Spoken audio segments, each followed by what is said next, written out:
Bonjour à toutes, bonjour à tous. Nous sommes le 25 octobre.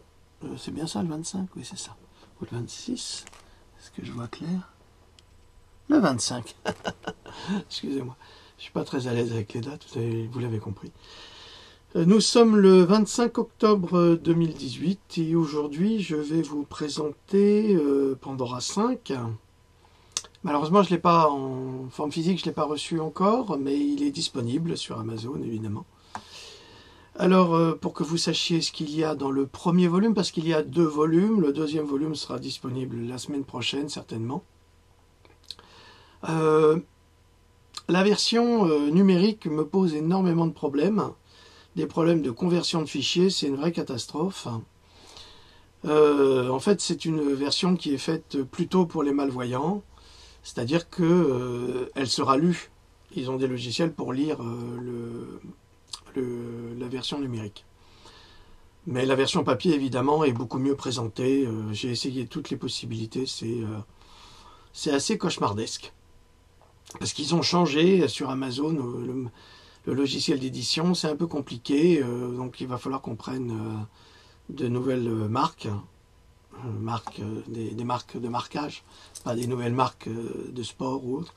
Donc ne vous inquiétez pas, si vous prenez la version numérique, s'il y a des décalages, s'il y a le numéro de chapitre qui commence à la fin d'une page et le titre à la suivante, c'est un problème de conversion, il faut que je vois ça avec Amazon.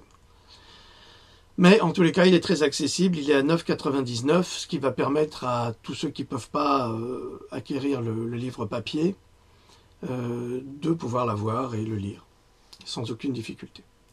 Alors le chapitre, le sommaire, les chapitres.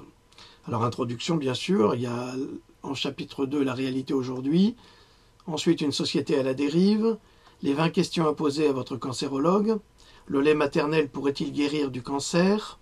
Garde d'asile, dernière mise à jour. Pendant 30 ans, le gouvernement américain a enfreint la loi sur la sécurité des vaccins. Détoxifier un vaccin, pourquoi personne n'en parle? Les vaccins tuent les enfants non vaccinés sont-ils en mauvaise santé? La vidéo des Crazy Mothers, dont j'avais fait déjà une vidéo. L'autisme et les intestins. Les mensonges sur le mercure, ou thymérosal. Le rappel contre le tétanos handicape le système nerveux. Conclusion et bibliographie. Voilà pour Pandora 5 volume 1. Ce qui vous fait quand même, avec la biblio, enfin il y a 15 chapitres avec une conclusion. Et il y en a autant dans le deuxième volume, qui est à paraître la semaine prochaine, évidemment, exclusivement sur Amazon.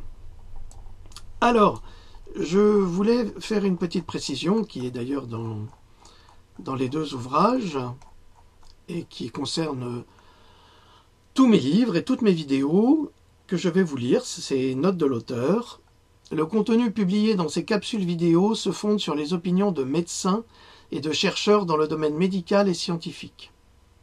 Les articles et opinions individuelles sont celles de l'auteur qui garde les droits d'auteur comme établis par la présente.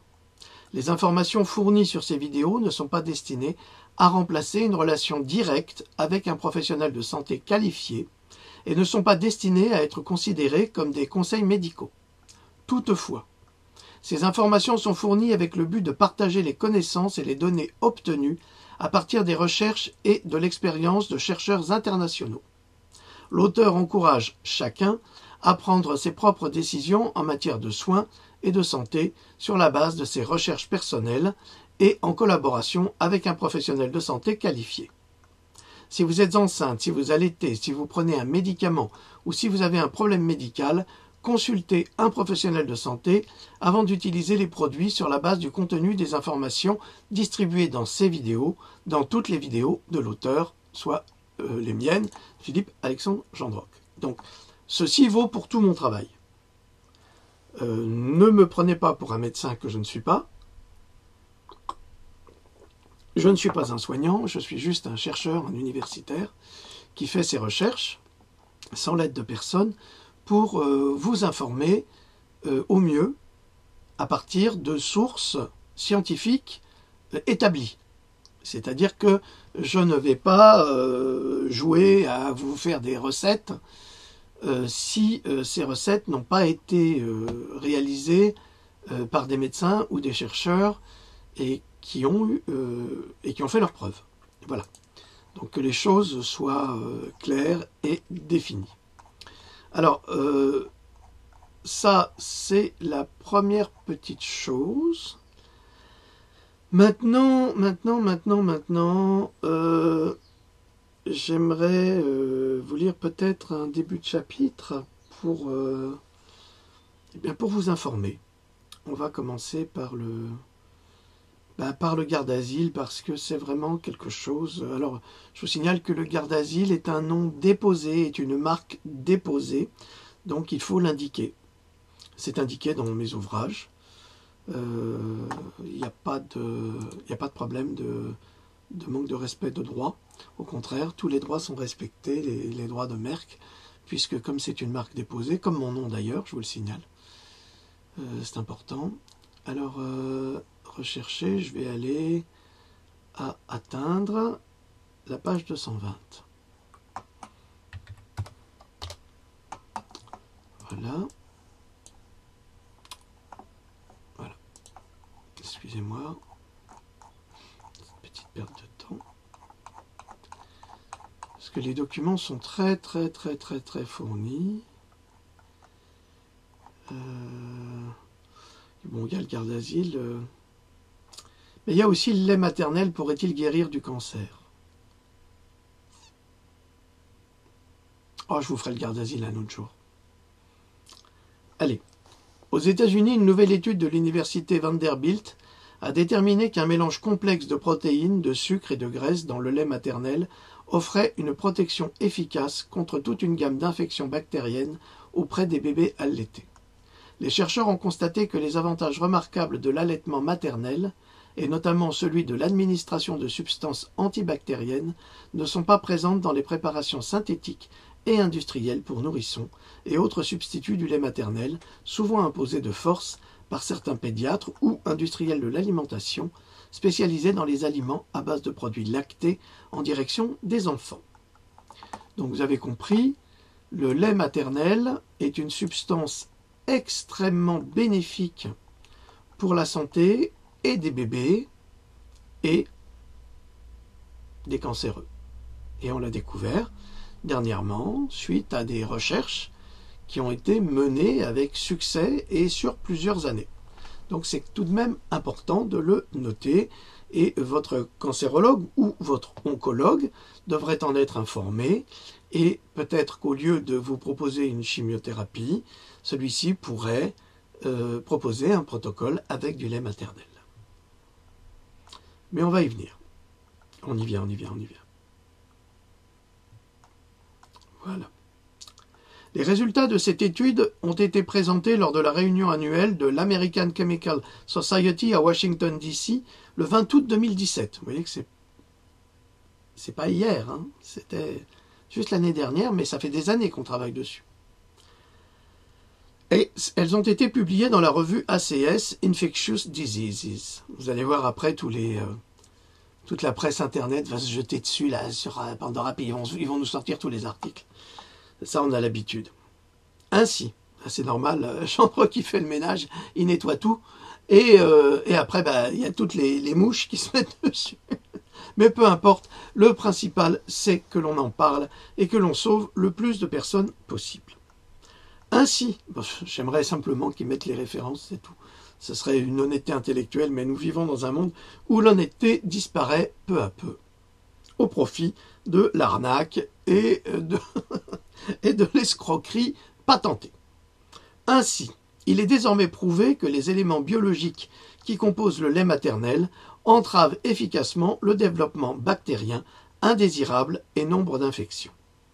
Vous l'aviez vu précédemment dans Pandora 4, je vous avais parlé du lait maternel et de sa capacité, sa forte capacité, à détruire tout ce qui est staphylocoque et fruits à coque qui sont dans votre système immunitaire et qui vous rendent malade. Les composants du lait maternel semblent avoir pour effet de détruire des quantités de bactéries dans le corps du bébé, mais pas que, qui se forment normalement en groupes compacts dans son organisme. Les sucres, les protéines et les enzymes présents dans le lait maternel aident donc à dissiper les bactéries et permettent au système immunitaire, accompagné d'agents antibactériens naturels, de les attaquer. Alors, quand on lit ça, tous les scientifiques le savent. Et on se demande, mais bon, des fois on n'a pas le choix. Personnellement, je n'ai pas bénéficié de lait maternel. J'ai pas eu cette chance-là. Mais j'en veux pas à ma maman, elle y est pour rien. C'est comme ça, c'est la vie. Mais si vous pouvez allaiter votre enfant, mesdames, n'hésitez pas à le faire parce que vous le protégez de très nombreuses maladies, même contre l'hépatite. Un enfant qui naît avec une hépatite, au bout de 4-6 mois, il n'en a plus. Et surtout s'il est allaité, ça disparaît complètement. Donc il n'a pas besoin d'être vacciné pour cela, ni pour autant. Donc on se demande pourquoi est-ce qu'on force les gens justement à supprimer le lait maternel alors qu'il est essentiel. Et on sait que c'est une campagne qui est menée par Big Pharma pour détacher l'enfant de sa maman, avec lequel il entretient un lien particulièrement étroit et osmotique, et en le séparant de cette manière, on lui retire toutes ses protections, qui sont protection maternelle, donc détachement de la mère, et en même temps protection par le lait maternel de toutes les infections susceptibles de le toucher. Et oui. Alors si vous n'avez pas de lait, mesdames, essayez de faire comme dans le temps, trouvez une nourrice qui ait des gros lolos pleins de lait, payez-la, peu importe, mais nourrissez votre enfant au lait maternel. C'est indispensable. Cette étude est la première du genre à examiner de près les propriétés antibactériennes et les bienfaits du lait maternel pour la santé des nourrissons allaités. Mais le plus important est que le lait maternel contient des antibiotiques naturels non toxiques, contrairement aux antibiotiques synthétiques produits par l'industrie pharmaceutique qui menacent la santé digestive et immunitaire du bébé. Vous verrez ça dans le deuxième volume de Pandora 5, où on montre comment les antibiotiques vont atteindre la flore intestinale, le biome intestinal, et détruire des bactéries pour laisser rentrer. Enfin, il faut comprendre que dans les intestins, donc c'est là où siège presque exclusivement le système immunitaire avec la thyroïde, tout est lié. Eh bien, dans les intestins, vous avez un échange entre de bonnes et de mauvaises bactéries. Cet équilibre est mené par une bonne alimentation, par un bon mode de vie, par une absence de stress, c'est toujours pareil. Et comme ça, vous n'avez pas de maladie, parce que le système immunitaire fait son travail d'équilibre. À partir du moment où on déséquilibre le système immunitaire, c'est-à-dire on va permettre soit à des bonnes bactéries d'être en surnombre, soit à des mauvaises d'être en surnombre, eh bien c'est là que les problèmes se produisent. Donc il faut toujours garder un équilibre au sein de ces intestins, qui est très important, et c'est pourquoi il existe des probiotiques prébiotiques qui permettent de rééquilibrer la flore intestinale pour permettre à chacun de vivre dans de bonnes conditions. Alors il est évident qu'à partir du moment où les maladies arrivent, ça veut dire qu'elles se sont installées, tout a été déréglé, et les antibiotiques dérèglent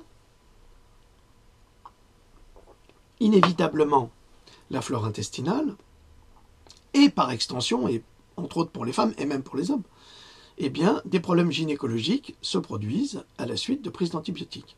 Donc, vous verrez dans Pandora 5, deuxième volume, je donne une liste de 3 probiotiques prébiotiques que l'on doit prendre systématiquement lorsque l'on a pris des antibiotiques pour éviter tous ces dysfonctionnements de diarrhée, de mycose, de problèmes qui sont liés d'une part à la maladie, puis aux antibiotiques.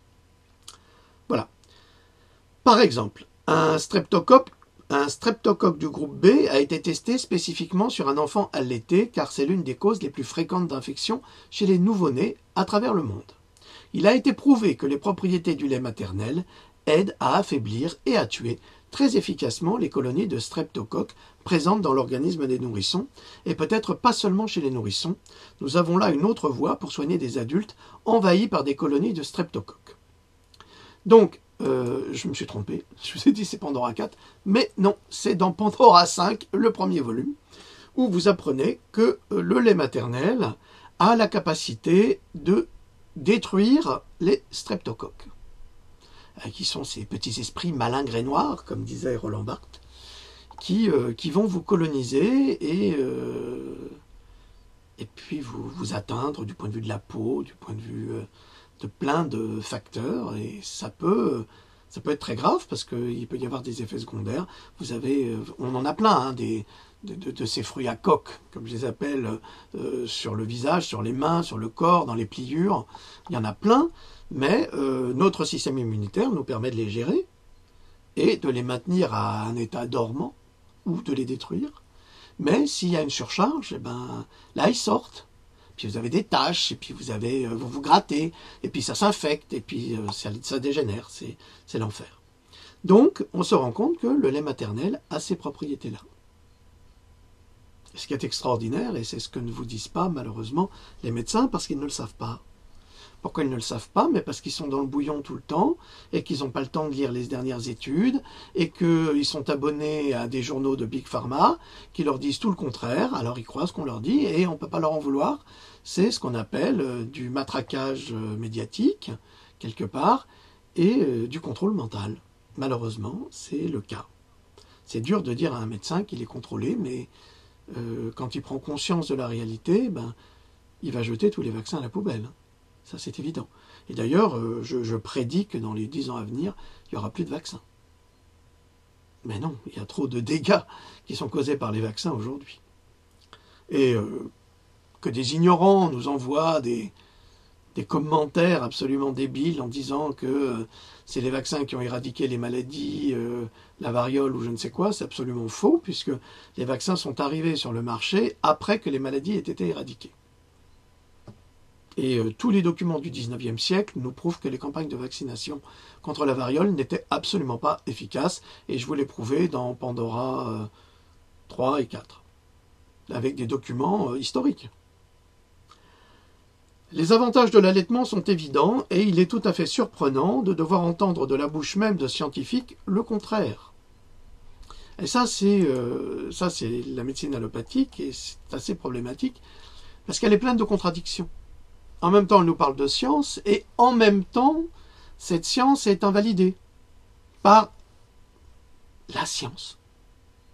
La science avec un grand S. Vous comprendrez dans Pandora 5 comment cela fonctionne, parce que la science, telle que l'on vous en parle, n'est pas la science.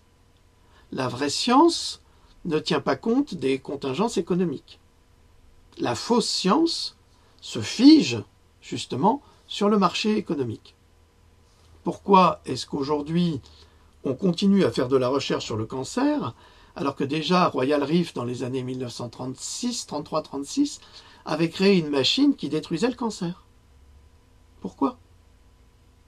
On a trouvé des moyens, depuis les années 30, pour guérir le cancer. Je vous rappelle que les chimiothérapies qui sont utilisées aujourd'hui, certaines d'entre elles datent de 60 à 70 ans. C'est vous dire qu'on se demande ce qu'ils foutent pour la recherche pour le cancer. En fait, il n'y a aucun intérêt de guérir le cancer parce que c'est une industrie extrêmement rentable. Elle est rentable pour les hôpitaux, elle est rentable pour les vendeurs de machines, les vendeurs de rayons, les chirurgiens, les infirmières, les aides-soignantes. C'est tout un business de plusieurs milliards de dollars ou d'euros par an. Donc il n'y a aucun intérêt de guérir et de soigner. Regardez, on sait que la vitamine C en injectable peut guérir du cancer et de nombreuses autres maladies. La polio, la grippe aviaire, enfin tout, ça guérit tout. La vitamine C, lisez le livre de Thomas Lévy, La panacée universelle sur la vitamine C, dont j'ai fait une capsule. Eh bien, vous vous rendrez compte que cette vitamine guérit de tout. Dans le 2e volume de Pandora, vous aurez Voyage autour des vitamines. autour de la vérité. Et je trouve, j'ai vu une partie, parce que ça m'a agacé, le reportage sur les vitamines sur Arte, mais c'est une honte, c'est vraiment commandité. C'est pas un reportage journalistique, ça. C'est pas un reportage d'information. Parce que ils tournent en ridicule les gens qui prennent des suppléments. Et maintenant, vous allez voir, il va y avoir de plus en plus d'exemples de personnes qui ont pris des suppléments alimentaires, donc des vitamines ou des plantes, et qui vont avoir des problèmes de reins, des problèmes de ci, des problèmes de ça. Alors qu'en fait, c'est faux. C'est faux. À partir du moment où on prend les bons suppléments, on risque rien. Bon, bien sûr, si vous prenez les suppléments que vous achetez en Chine ou en Corée, vous ne savez pas d'où ça sort, et qui les a faits ou comment ils ont été faits, c'est pas bon. Mais pour en revenir à la vitamine C, aujourd'hui, vous ne pouvez pas bénéficier avec un cancer de vitamine C en injectable. Or, il vous faudrait minimum 50 grammes par jour d'injection. Et grâce à ces injections, vous pourriez guérir. Ça vous aiderait à guérir de façon naturelle. Évidemment, les seuls progrès qu'il y a eu dans le cancer, c'est pour la leucémie et les lymphomes. Mais pour le reste, on meurt toujours du cancer du poumon, on meurt toujours du cancer du foie, du pancréas. Pourquoi est-ce qu'on attrape ces maladies-là? Vous aurez les réponses dans Pandora 5, et j'en ai déjà parlé dans les 3 et 4. D'ailleurs, le 3 a subi une refonte avec une augmentation. Je l'ai relu, et vraiment c'est un excellent bouquin. Pas parce que je l'ai écrit, mais c'est plein d'informations. Comme dans Pandora 5. Alors pourquoi prétendre que des millions d'années d'évolution seraient à bannir au profit d'une mauvaise science, si ce n'est pour le profit d'une minorité? Alors pendant des milliards, des millions, pas des milliards, mais, enfin on n'en sait rien, parce que là, on n'arrête pas de retrouver... oh là, j'ai un visage surexposé. Je vais baisser un peu le volet. Baisser un peu le volet.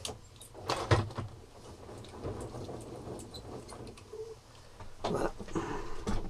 On n'arrête pas de retrouver des traces de l'humanité très très loin dans le passé.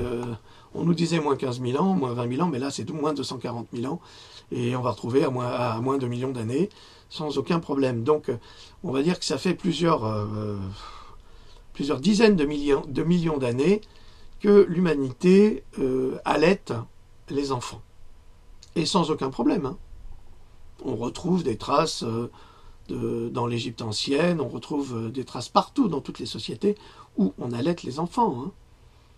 C'est pas un problème, il n'y a pas de honte à avoir, et ça a toujours été la meilleure façon de nourrir des enfants, tout comme les animaux nourrissent exactement de la même manière leurs petits, surtout les mammifères en tous les cas. Les mammifères, on est clair sur le sujet. Donc aujourd'hui, les scientifiques vous disent, enfin les scientifiques qui sont soumis à l'autorité de Big Pharma vont vous dire, bah non, on a des laits maternisés qui sont très bons. Non, ils sont pas bons. Ils sont pas bons parce qu'ils ne contiennent pas tous ces éléments probiotiques, prébiotiques, antibiotiques, antibactériens qui se trouvent dans le lait maternel. D'ailleurs, si vous avez déjà eu l'occasion de goûter du lait maternel, c'est pas très bon au goût. D'ailleurs, c'est pas fait pour être très bon. Hein. Les Chinois vous diront, plus un médicament est mauvais au goût, mieux il est efficace. Alors, pourquoi imposer des laits maternisés aux femmes en s'acharnant à les convaincre que le lait en boîte et industriel est meilleur pour la santé du bébé parce qu'il est le produit de la science, point d'interrogation. En quoi cette science est-elle meilleure que des milliards d'années d'évolution? Ne passerait-on pas à côté de l'essentiel ici? Alors, on va arrêter là, je vous laisserai lire la suite dans Pandora 5, volume 1, qui est actuellement disponible sur Amazon. Et maintenant, je voudrais vous parler de quelque chose, de quelqu'un que j'apprécie plus que de raison. Pourquoi? Parce que c'est un grand philosophe.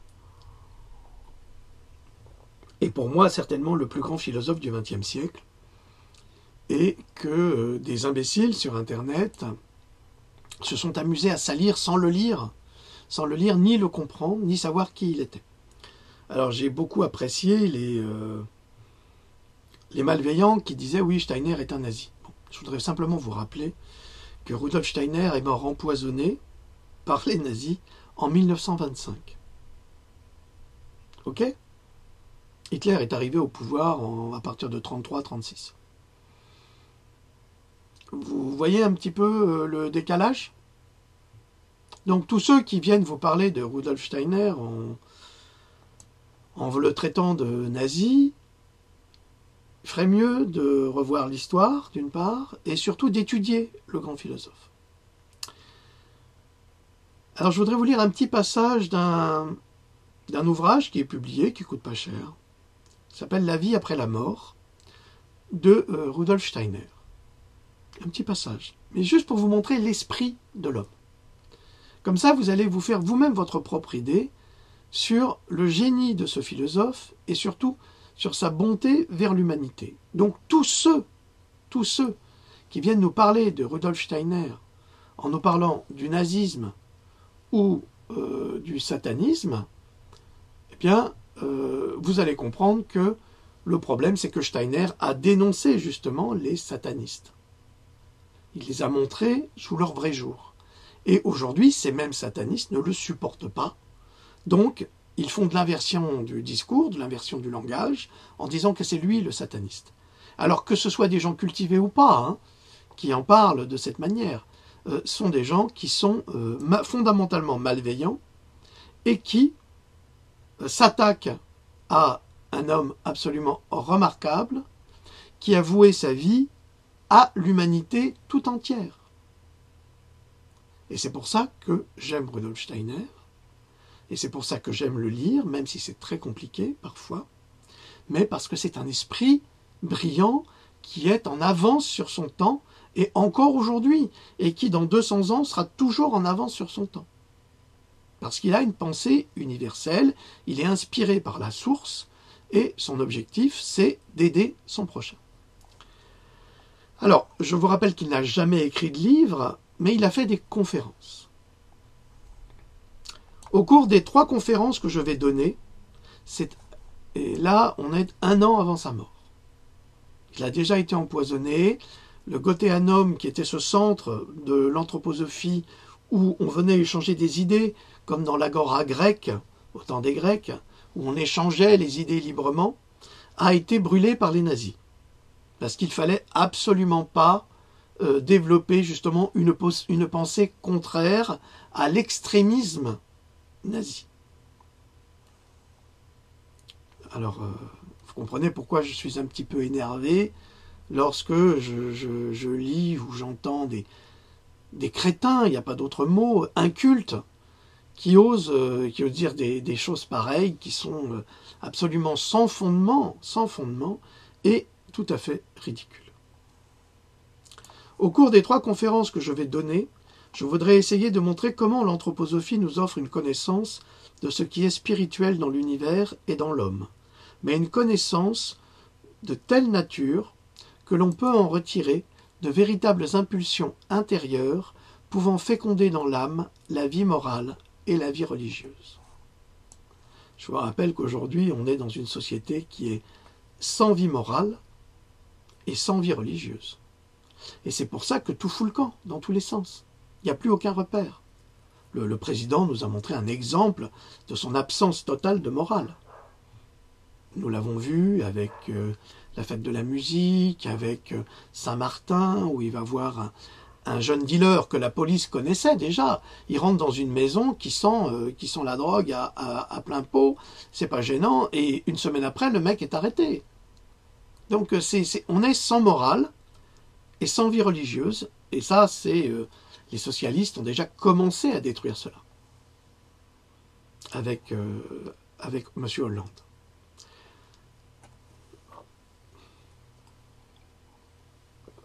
C'est justement parce qu'il va devenir possible à l'homme d'acquérir des connaissances qui soient en même temps des impulsions morales et religieuses que l'anthroposophie apportera à l'humanité tout autre chose que la civilisation de ces derniers siècles. Donc, quand on a des bases morales et des bases religieuses, ça ne veut pas dire qu'on est nécessairement un dévot, c'est pas ça. Mais on a des bases qui nous permettent de nous élever par rapport à celles-ci. Et c'est ce que fait l'anthroposophie.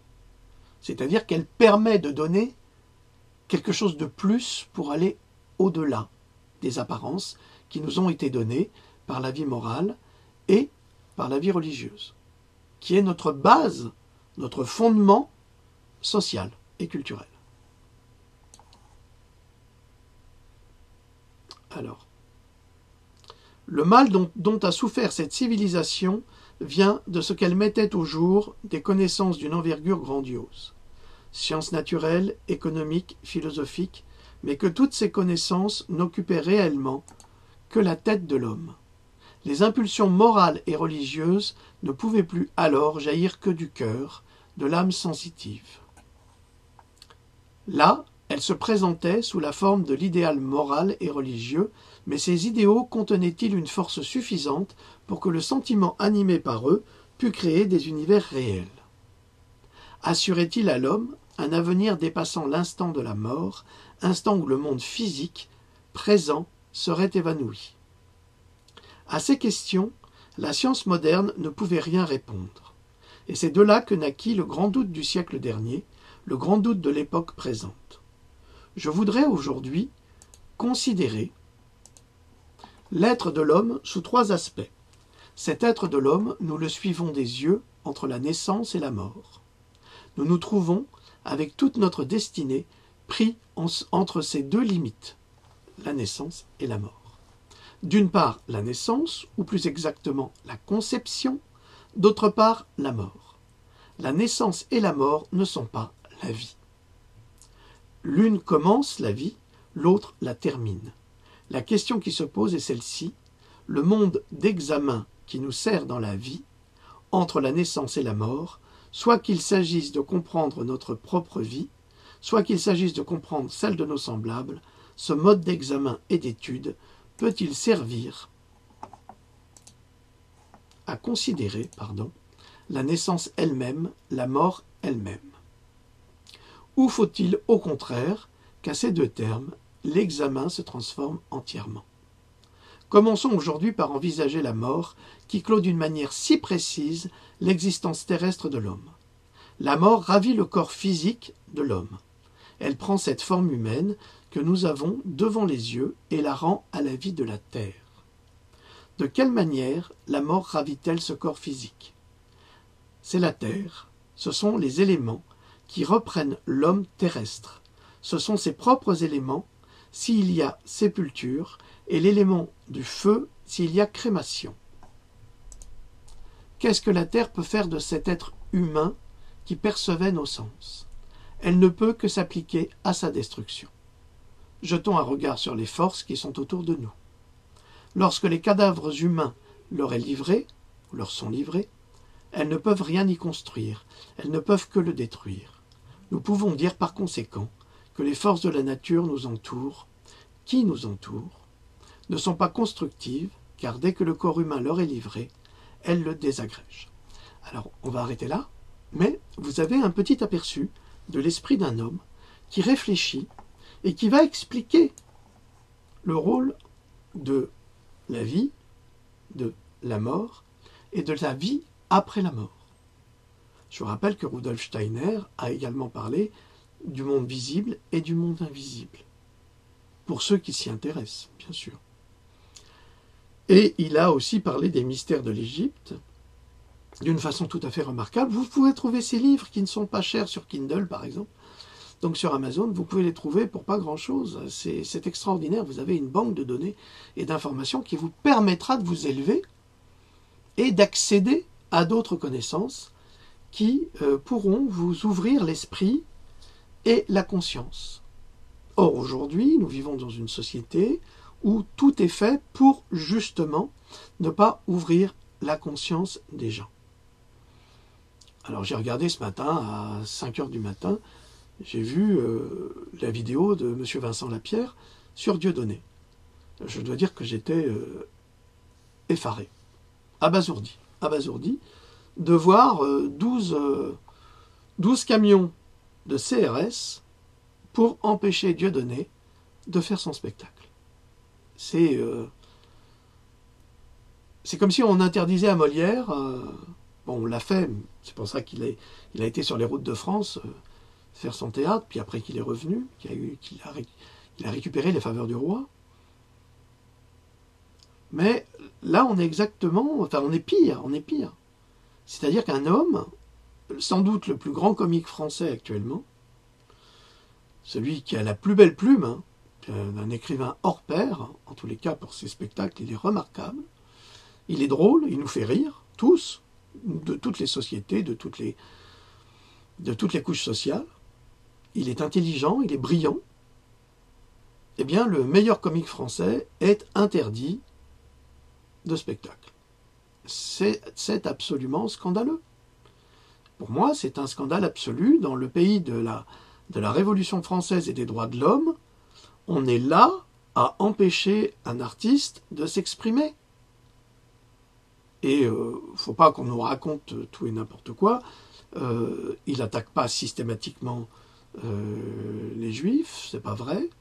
Il a fait un excellent sketch sur le cancer qui a touché sa famille et qui était très juste et très intelligent. Il touche tous les sujets.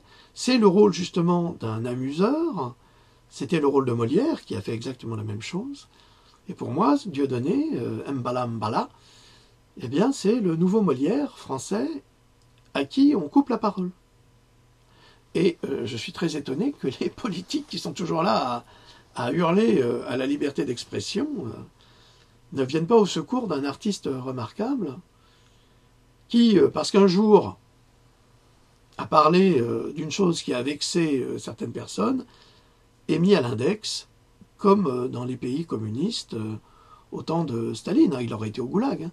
Mais là, il est à deux doigts d'y aller. S'il n'avait pas autant de succès, il irait.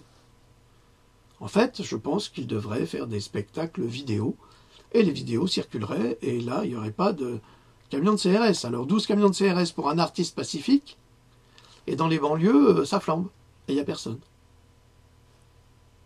Et moi, je ne comprends pas trop bien. Hein. Je suis un peu en décalage par rapport à ça. Voilà. Bon, mais on a parlé de beaucoup de choses aujourd'hui.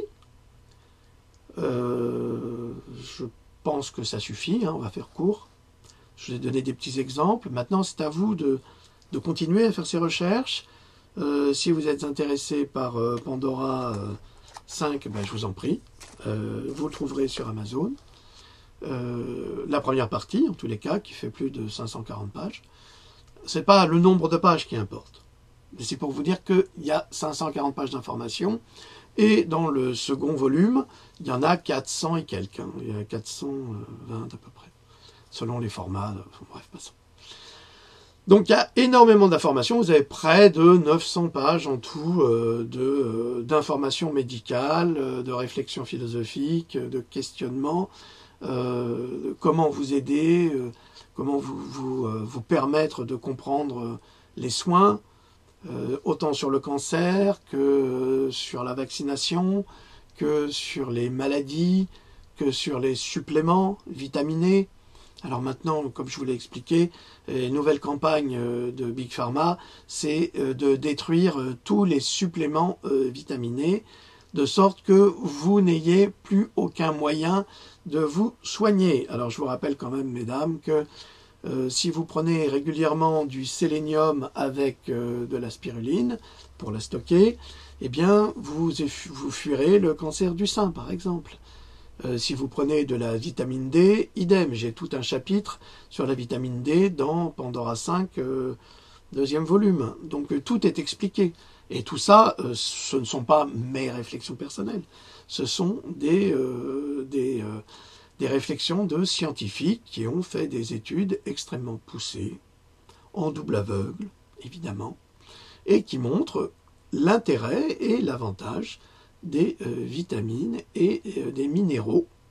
Donc, encore une information que je vous donne, ne négligez jamais le magnésium. Il est indispensable et pour vous, mesdames, et pour vous, messieurs. C'est un métal dont nous avons besoin. Il est inévitable et incontournable. Je vous salue bien, tous et toutes, et je vous dis à la prochaine fois. Salut!